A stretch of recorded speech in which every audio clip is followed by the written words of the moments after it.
وصلي وسلم وبارك على سيدنا محمد. ازيكم حبايبي، عاملين ايه؟ يا ريتنا كلنا نصلوا على النبي عليه الصلاه والسلام. اولا كده بحب اشكركم كلكم، والناس الجديده اللي دخلت القناه جديده نورتوني والله، وان شاء الله القناه تكبر بيكم. والناس اللي عندي بشكركم كلكم من خارج مصر وداخل مصر، كلكم والله على راسي. بشكركم كلكم، بشكركم على دعمكم للقناه، وان شاء الله القناه تكبر بيكم. النهارده ايه عاملين ايه يا جماعه في الغلا اللي احنا، مش في الغلا، في النار اللي احنا فيه.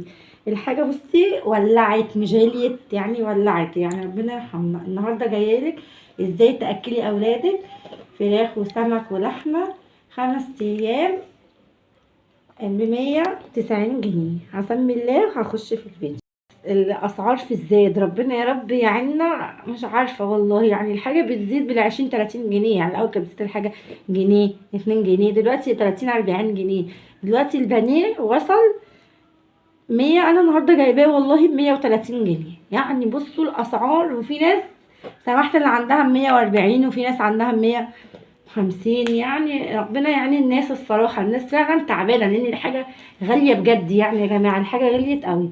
فاحنا النهارده هنقوله فكره يعني، يا رب ايه نستفادوا منها. هنعمله 5 سفر ب190 جنيه. اول حاجه معايا هجيب كيلو اجنحه. طبعا الاجنحه دلوقتي الكيلو بقى ب40 جنيه. هجيب كيلو اجنحه. تاني حاجه معايا هجيب ربع بانيه. والله انا جايبه 130. وبصوا يا جماعه والله العظيم في حاجه لازم يبقى في مصداقيه، انا والله العظيم بجيب لكم الحاجه بالاسعار اللي انا باجي بيها. يعني مش بضحك عليكم او احط عنوان مثلا وجوه الفيديو هتلاقي اسعار غير موجوده في السوق. لا، انا بنزل لكم ساعات تبقى الحاجه مثلا، يعني انا جايبه البانيه النهارده 130، انا حاطه لكم هنا 140، يعني مزوده لكم كمان. لان في ناس ممكن يكون الاسعار عندها زياده. اهم حاجه المصداقيه، مش اللي انا اطلع واحط عنوان عشان الناس يخشوا يتفرجوا على الفيديو وتخشي الفيديو ما تستفاديش حاجه. انا عاملاه اللي احنا نستفادوا من بعض. فاهم حاجه المصداقيه. انا جايباه هنا كيلو الاجنحه النهارده ب40 جنيه. ربع 35 انا حاطه ب 140، والله انا جايباه 130 جنيه. ربع لحمه مفرومه هتبقى بلدي 45، الكيلو 180. نص كبد وقوانص ب30 جنيه. انا مش عارفه بقى كبد والقوانص دي بقى يعني زادت كمان، معرفش، انا بقالي فتره ما جبتهاش، بس انا زودتها يعني.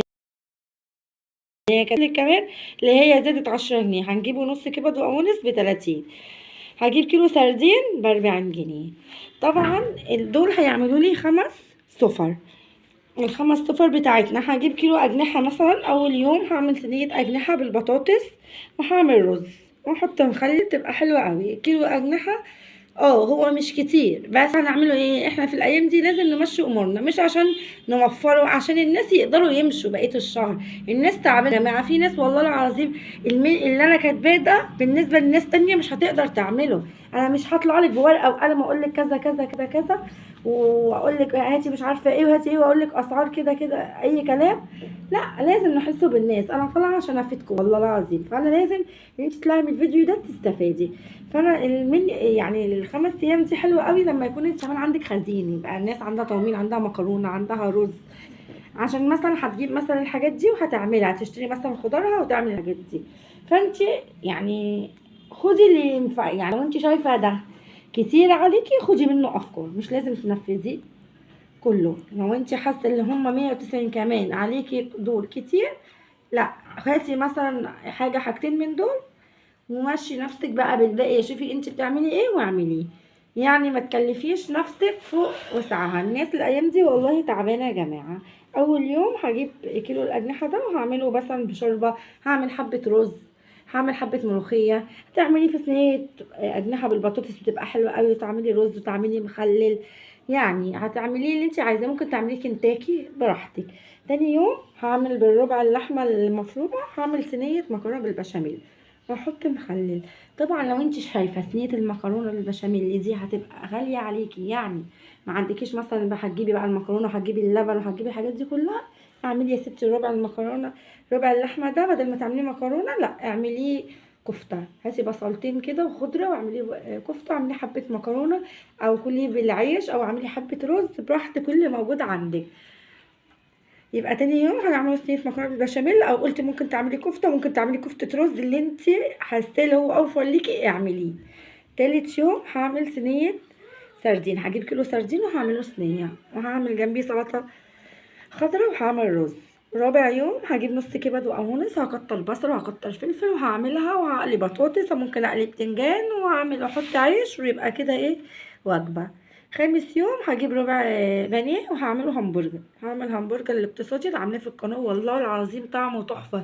والله يا جماعه طعمه تحفه، وهيعمل لك الربع كيلو هيعمل لك 22 قطعه همبرجر. هعمل مكرونه بقى، اقلي بطاطس، ممكن اعمله في السندوتشات، اعمل العيال مثلا كايزر، او اجيب لهم عيش كايزر، يبقى كأنك خرجتيهم. فاحنا لازم في برضو مهما كانت الحاجه غاليه، الحاجه غاليه والله وكده، بس عايزين برضو يعملوا حاجه للاولاد، حاجه بيحبوها. يعني مثلا نعمل لهم همبرجر، نحطه في عيش، نعمل لهم حبه مكرونه، الاطفال بيحبوا الحاجه دي. يبقى في يوم للاطفال بس حسب امكانياتك. ممكن تعملي بيتزايه اقتصاديه، لو اني ما فيش دلوقتي حاجه اقتصاديه، بس اهو يعني بدل ما تجيبي مثلا فراخ، ياما عندك حته لحمه مفرومه حطيها، حبه جبنه، ممكن تعمليها من غير جبنه خالص.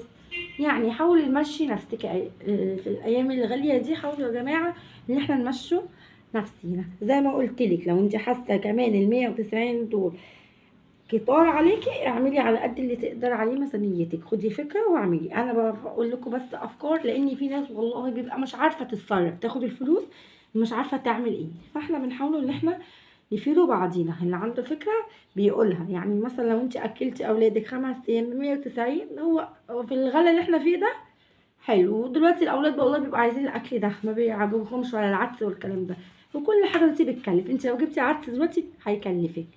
فانت تحاولي بقى ان انت تمشي امورك، وتحاولي ان انت تجيبي الحاجه كده يعني وتقتصدي بقى، تقتصدي مثلا في الزيت، تقتصدي في البيت، تقتصدي في حاجات ياما.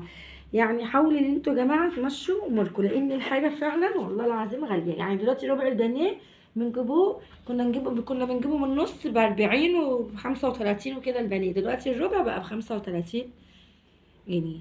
فيعني نحاولوا كده يعني مع بعضينا كده، وان شاء الله هعمل لكم منيوهات تانية متنوعة في اكتر، وممكن اعمل لكم حاجات اقل. وانا كنت منزل لكم منيو الاسبوع اللي فات ده، كان حلو، وكان الغرض من المنيو اللي هو فيه افكار اللي انت برضو بتاكلي اولادك لحمه وفراخ في حاجات اقتصاديه. يعني ايه ربع مفروم، عملنا وجبتين والله يا جماعه، والله العظيم الكميه كانت حلوه بجد.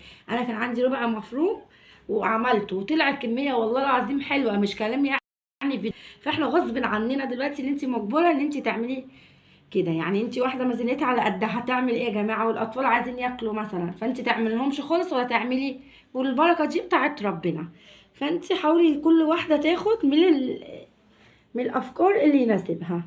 فهو ده كان فكره المنيو النهارده. لو عجبك المنيو ما تنسينيش باللايك، لو انت جديده تنوريني وتشتركي في القناه، ودوسي على كلمه الكل عشان كل ما انزل فيديو تشوفيه. والسلام عليكم ورحمه الله وبركاته.